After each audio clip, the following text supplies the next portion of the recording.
Ya, kita masih di Dopok dan masih bersama rekan-rekan. Beliau-beliau dari BPJS Ketenagakerjaan dan juga dari Dinas Tenaga Kerja, Koperasi dan UMKM Kabupaten Banyumas. Tadi sudah dipaparkan beberapa program-program yang BPJS punya. Dan ini sangat bermanfaat sekali bagi semua rakyat. Ini pemerintah sudah menggalakkan ini untuk kepentingan rakyat soalnya. Betul.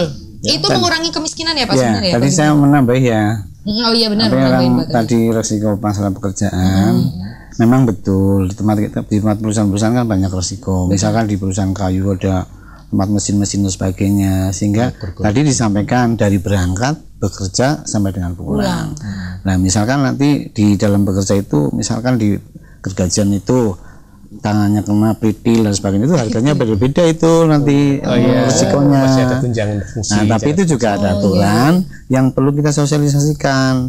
Artinya begini Bapak, misalkan saya bekerja di Pabuaran, saya berangkat dari Aji Barang ke Pabuaran. Kalau kecelakaannya saya di Palikaraja, ngapain ke sana? Itu kurang mes. Makanya itu juga ada aturan seperti itu. Tetapi prinsipnya bahwa sepanjang berangkat kerja terus kemudian dikerja ada kecelakaan, ya nanti itu karena sudah dijaminkan ya bisa diklaim kepada BPJS. Nanti kita akan ada koordinasi antara kita sebagai Dinas Tenaga Kerja untuk merekomendasi bahwa itu betul-betul dalam situasi dan kondisi bekerja bisa cair. Jadi ada kerjasama. Saya merekomendasi benar, nah ini baru. Kalau tidak ada rekomendasi betul atau tidak, ya ini perlu ditanda tanya gitu. Artinya jadi memang sinergisnya itu salah satunya juga seperti itu. Berarti kayak apa ya yang meyakinkan ke pihak BPJS-nya gitu ya. Memang karena itu aturannya begitu. Nah ini SOP betul. Nah ini ada yang tanya pemirsa satelit. Ini mungkin lebih kayak ke kesehatan juga ini nanyanya ya, mungkin coba tampilkan di layar kaca. Sering. Assalamualaikum Kak. Waalaikumsalam. Orang dikirim biasanya metu kok prive. Bacain aja. Assalamualaikum Kak, bagaimana kerjaan berobatan gratis dengan kartu? Bisa mencerna nggak Kak dari pertanyaan ini? Ulangi saja. Assalamualaikum Kak, bagaimana kerjaan berobatan gratis dengan kartu? Mungkin selaku pekerja, misalnya ada harus ada berobat jalan terus gitu kali ya, untuk obat-obatan yang sakit gitu mungkin. Kayak anu sing aman dan di klarifikasi. Coba dia nanya 2 pertanyaan tuh Mas Afton. Si Jimeni ya. BPJS para pekerja berobat secara gratis apa boleh? Kepriwe. Ya intinya takon kita juga ini mungkin terkait dengan BPJS Kesehatan juga mungkin diluruskan mungkin Pak. Baik ini begini, tadi saya sampaikan bahwa Undang-Undang 24 2011 itu pemerintah membentuk 2 lembaga Badan Penyelenggara Jaminan Sosial. Yang pertama adalah BPJS Kesehatan yang menangani masalah jaminan kesehatan nasional seluruh masyarakat terhadap sakit, seperti misalnya sakit internis atau sakit apapun ya, yang tidak sakit. Yang kedua adalah BPJS Ketenagakerjaan yang menangani 4 program tadi. Nah yang hampir tipis memang itu apakah orang itu kalau pakai kartu ini masuk ke kesehatan atau ketenagakerjaan.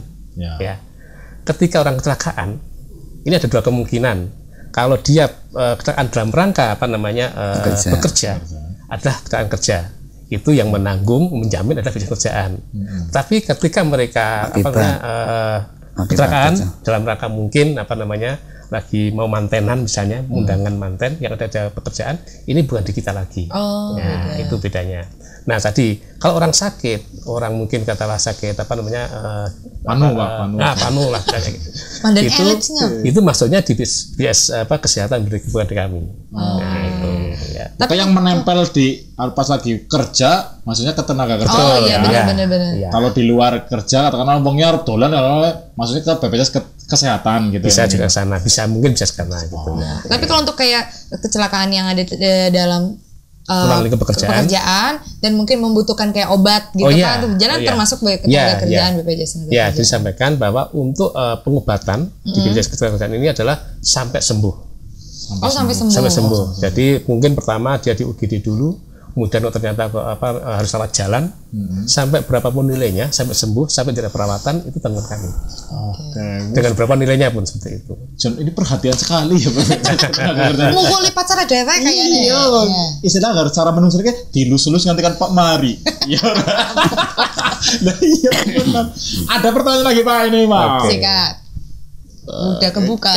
Kayak gini nih, layar sentuh ini. Assalamualaikum. Waalaikumsalam. Yusuf dari Soma Gede. Gimana, Cup? Yusuf. Ini panggilannya Ucup. Kalau daftar BPJS sendiri bukan perusahaan bisa tidak ya? Ya. Dan sistem bayarnya bagaimana? Terima kasih. Nah, ini pertanyaan bagus ini. Luar biasa. Silakan, Pak. Gimana Pak? Oke, terima kasih kepada Mas Yusuf tadi ya. Mas Yusuf. Ya, Mas Yusuf. Untuk pekerja mandiri, pekerja yang bukan di suatu perusahaan, ya kan? Termasuk kayak kita mungkin freelance kayak gitu bisa juga ya Pak ya? Itu kalau freelance dia ada hubungannya dengan misalnya di TV, kan masih ada di TV itu, tapi lewat TV. Tapi kalau yang bersangkutan itu adalah pekerja mandiri tadi, profesi lah itu bisa mendaftar sendiri. Nah, memang sekarang di kita juga lebih banyak ke sektor-sektor bukan penerima upah atau mandiri. Itu daftar mereka masing-masing, ya kan? Memang ada formulir yang harus diisi, pendaftaran seperti itu. Kemudian yang jelas ada KTP-nya. Semua sekarang pakai KTP kan? Iya. Nah, ada KTP-nya sudah seperti itu, nanti daftar kita. Nah, kemudian yang diikuti programnya, kalau mereka mandiri, ini 3 macam program. Belum sampai ke pensiun, ya. Berarti jaminan kerja, kematian, dan hari tua. Ya, pensiun masih pilihan lah seperti itu. Ya. Nah, itu bisa nanti mencantumkan berapa gaji penghasilannya per bulan, kita hitungkan persentase untuk preminya. Yang mana itu berkaitan nanti dengan manfaatnya juga. Ketika mereka penghasilan tinggi, otomatis ya kan nanti preminya juga tinggi, tabungannya juga besar. Pada saat mereka sudah purna, tabungannya lebih besar daripada ya kan hanya katakanlah berapalah begitu seperti itu. Jadi intinya bisa mandiri itu bisa.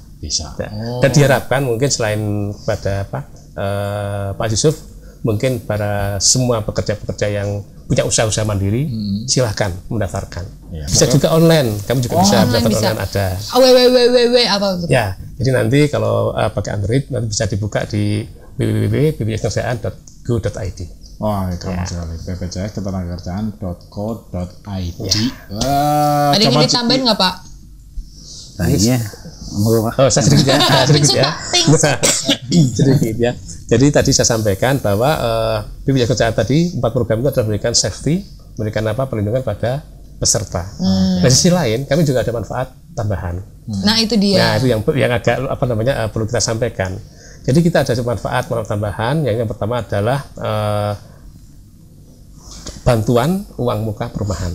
Perumahan ya, dengan bunga yang sangat ringan.